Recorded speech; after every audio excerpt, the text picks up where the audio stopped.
Hi there, in this tutorial I will be drawing this very upset dinosaur. Now, you can either draw along or watch me draw, but if you stay till the end of this tutorial, you're gonna find out what got Dino so upset. So in the top right corner I have my reference dinosaur, and I'm gonna begin with a sketch. Now I sketch the big shapes first.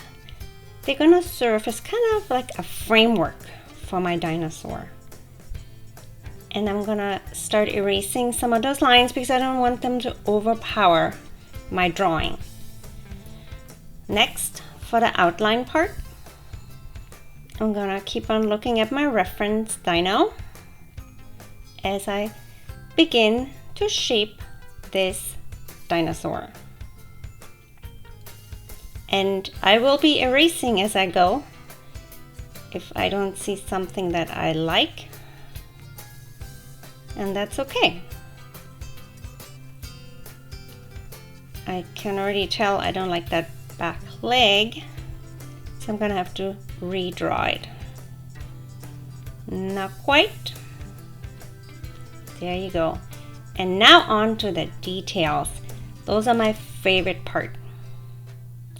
And I will reveal what got that dinosaur so upset.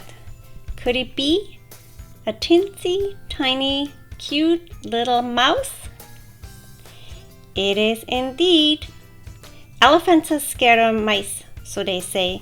Maybe dinos were too. Thanks for watching and keep on drawing.